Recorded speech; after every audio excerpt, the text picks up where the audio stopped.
Okay, this is Article 1001, Necessary Joinder of Parties. This is an overview card. I may read some code as well.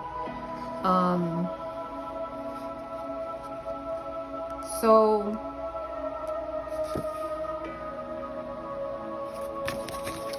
necessary joinder. So what that means is that the joining of these parties can affect the case. It can affect the outcome of the case.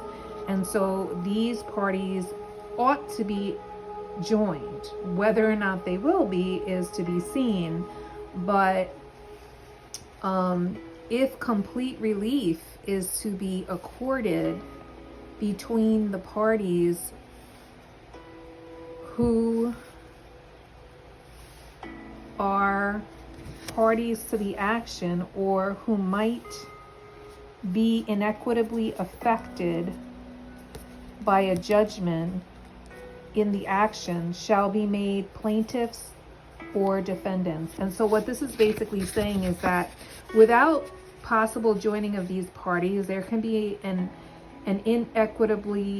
the case can be inequitably affected. In other words, the party that's supposed to be getting relief may not get all the relief that they should get because of the missing party that hasn't been joined. So that's why it's called necessary joinder. These parties, it's necessary to join them so that the case can have full relief. Okay, when a person who should be made plaintiff, okay, they want to bring this person in as a joinder, as plaintiff, refuses to do so, he may be made a defendant. Okay, so keep that in mind. Now, B is when joinder is excused. So there's going to be two ways that this can go. Either someone's under jurisdiction or they're not under jurisdiction. And when they're not under jurisdiction, then it is possible that the joinder will not be added to the action. So when person who should be joined per subsection A, which is what we just spoke about, has not been made a party, the subject to jurisdiction of court. So if that person is under the jurisdiction of the court shall order a summons to bring that person in. Now, if jurisdiction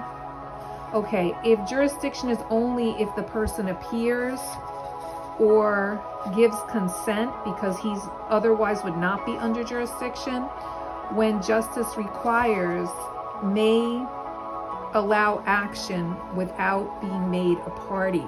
So what they're saying is that if the person is under jurisdiction, court shall bring that person in on a summons. If the person is not in jurisdiction, the person can consent to be in jurisdiction, or he can show up and appear, and that would put him in jurisdiction.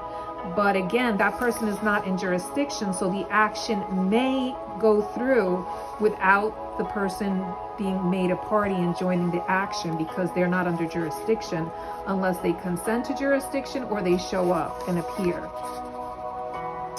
Okay, this is determining when action to proceed. Court shall consider one. So there's 5 considerations that are going to determine whether or not that joinder is going to be added. I mean, whether the action is actually going to proceed. I'm going to read these out of the book. 1, whether the plaintiff has another effective remedy in the case, in the action, in case the action is dismissed on the account of the non-joinder. 2, the prejudice which may accrue from the non-joinder to the defendant or to the person not joined. So again, the prejudice which may accrue from the person not joining to the defendant or to the person not joined. So if there's going to they may accrue any prejudice. 3, whether and by whom prejudice might have been avoided or may in the future be avoided. 4, the feasibility of a protective provision by order of the court or in the judgment.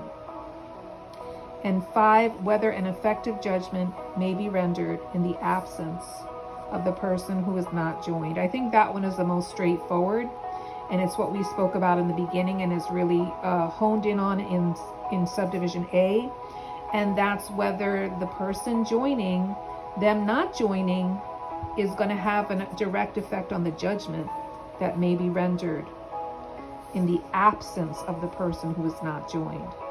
And that is 1001, necessary joinder of parties.